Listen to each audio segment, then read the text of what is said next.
welcome to I've Run Out of Things to Say podcast. I'm your host, Vinny, with my lovely co-host, Cody. Yo, yo. And we are now talking about WandaVision episode 5 on a very special episode. Yeah. So, the premise of this is now as far as the TV show goes, we're in the late 80s, early 90s. Mm-hmm. So, you've got these, growing pains, family ties intro, mixed with a little bit of Full House. Mm-hmm. So, Cody, what's your initial thoughts on this episode? It was just pretty cool to see all those tropes. And, with the old the old TV shows. But then it still keeps up that theme that it's a show. But then you really, really start to figure out why. And it's this episode's, probably not this episode, but maybe the next one is probably the peak of the series. But this one definitely feels close to the peak. It opens up and tells you basically everything of what's going on. Yeah, for instance, Wanda has the babies. Mm-hmm.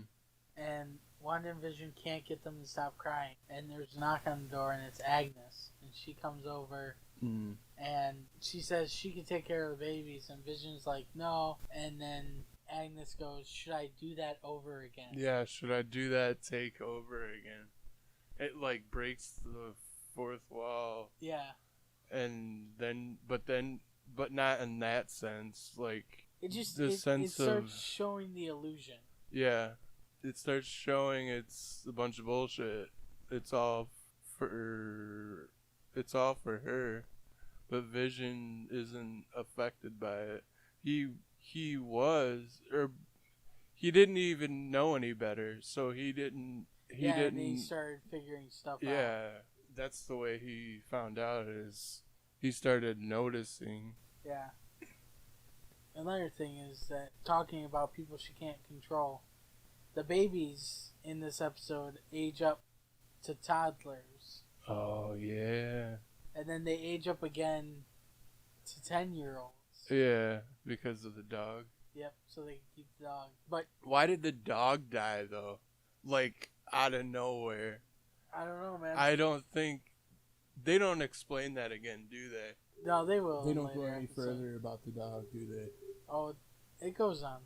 Does it? Because, yeah. It's oh, I know why. Wanda did it because she didn't want them to age jump in the first place. Because she says, oh no, don't age jump. That's another reason for the kids to get out of her control was the dog. I think. Yeah, because the kids aren't controlled by Wanda. She can't control them. Yeah. In the way that she controls the rest of the town, which we find out. Another thing we found out is that she stole Vision's body. Yeah. His dead body, and brought him to Westview. And revived him somehow. Yeah, it's crazy. Then we get into the part where it goes over to what Sword is doing, and we got Monica, and she talks about how when she was there was just this overwhelming feeling of grief and sadness that was part of the control on her. Yeah, they basically tell you, I don't think we've ever touched on that. Her brother died. Yeah, Pietro died in the original Age of Ultron. Mm-hmm. He died there, and the interesting thing on that is, at the end of this episode, you get a doorbell ringing, and she says she didn't do it. And yeah. I don't think she really did. Did she? I don't know. That's one of those things where it's she might have done it, but who's to say? yet, you know. Yeah. But it's if she did do it, she did it unconsciously. Oh. Because she talks about how she can't bring things back to life. Mm. So. And then Vision did say she's doing things consciously and subconsciously. Exactly. Like the whole, like she's putting this veil over Westview. Yeah. Like, I don't know if we've came out and said that yet. Yeah, the hex. Yeah, the hex. This illusion. Like she's doing it because she's grieving about Pietro, right? No, about Vision. Oh, really? Yeah, because she loved Vision. Oh, okay. Yeah, so she's grieving about that, but now Pietro's back. But fun little thing is that he's not the Pietro that was in the movie Age of Ultron. He's been recast as Quicksilver from the X-Men movies. Oh, okay.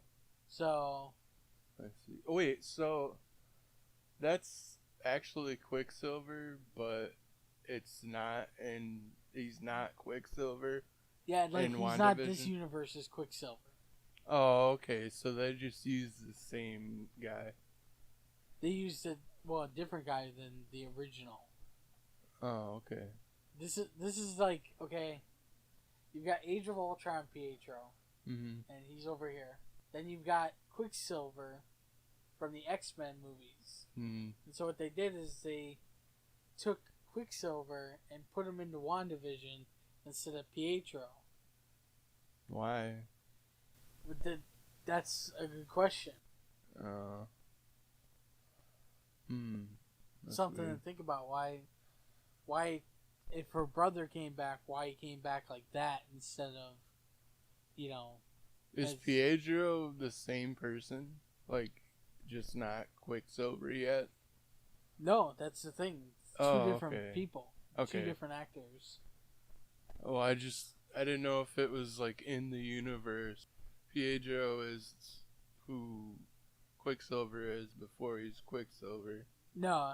Oh, they're two separate entities. Oh, okay. So we get that at the end, and that's crazy because, you know, it's just like, wow. She said she couldn't bring someone back from the dead, and here's Quicksilver back from the dead pretty much. We going back a little bit, going to the B side of the story with Monica. Mm-hmm. Monica Rambeau. She basically goes in, and during this time, she's trying to figure out, you know, what happened with the matter inside there. Because they're not sure if she's just manipulating the perception or not. And Monica goes to what her clothes were when she was sucked in. They changed to those 80s clothes, or 70s clothes. When she got blown out, they were still 70s clothes. Well, she was wearing a Kevlar vest when she went in. And when she went back to check the clothes that she was wearing, even though they were 1970s clothes, they still had the properties of Kevlar. Kevlar, yeah. And so she was able to shoot it and it was bulletproof. So Wanda's not manipulating perception, she's manipulating actual reality. Yeah. Changing things in her own way. That's why the drone that we see go in the first one turns into that toy helicopter. Now, after this is found out, they go, okay, we know that we can send something in that matches the era that we're in. So they send in a drone that would have been from like the 1980s, 1990s, and he comes in and she goes to talk to Wanda, and Wanda is kind of dejecting it, but then the sword people, the sword personnel, they armed the drone and shot a missile at her. Yeah. And that causes Wanda to retaliate. And she comes out of the hex. That's what we're calling that bubble now. Yeah. It's a hex. It's a hex. And she comes out of it, and she's dragging the drone, and she throws it at him. Yeah. And she's like, I'm giving you one warning. This is the only warning you Yeah. get. Don't mess with me in my town. Yeah. So now we know that Wanda's controlling the town. Mm-hmm. Like, It finally tells you. Yeah, it's straight up, Wanda is the person doing this. Yeah. So, the director's like, whoa, the missile was a precaution because of the fact of this and that, pretty much. And she's like, oh, okay. And then she basically mind affects all the guys holding guns at her to point at him. Yeah. As she's walking as a away. Precautionary measure. As a precautionary measure. And then she walks away like a badass. Yeah, that was pretty cool. Not gonna lie. Yeah. And, yeah, and then we get paper towel Largo. commercial. Or Lagos. Lagos, not Largo. Yeah, Lagos Jesus. paper towel. Can clean up any mess.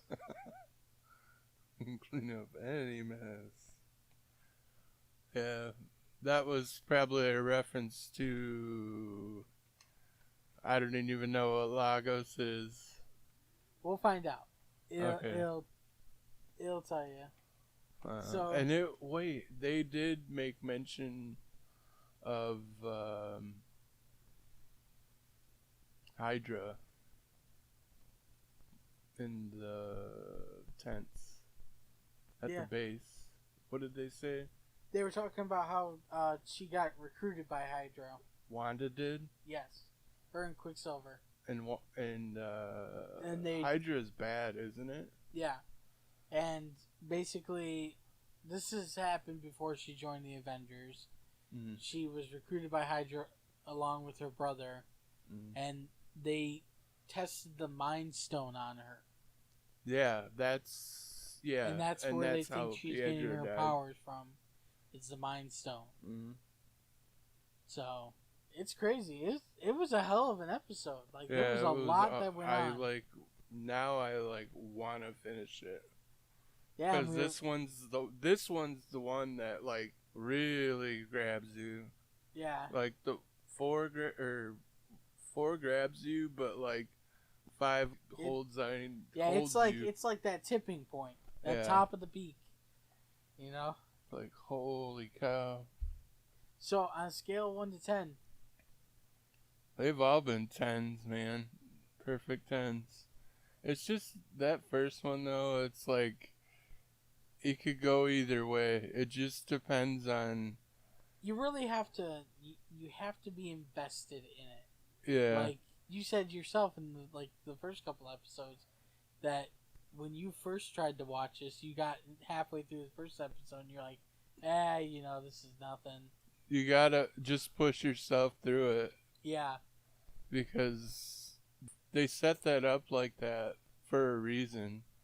Because it makes it even better later. Oh, yeah, exactly. Because you push yourself through those and you're like, whoa. Exactly. Well, Cody, I think I've run out of things to say about this episode. I think I've ran out of things to say, too. All right, well, thanks for stopping and listening, and we'll see you in the next WandaVision, episode 6. Thanks. All right, goodbye, people. Peace.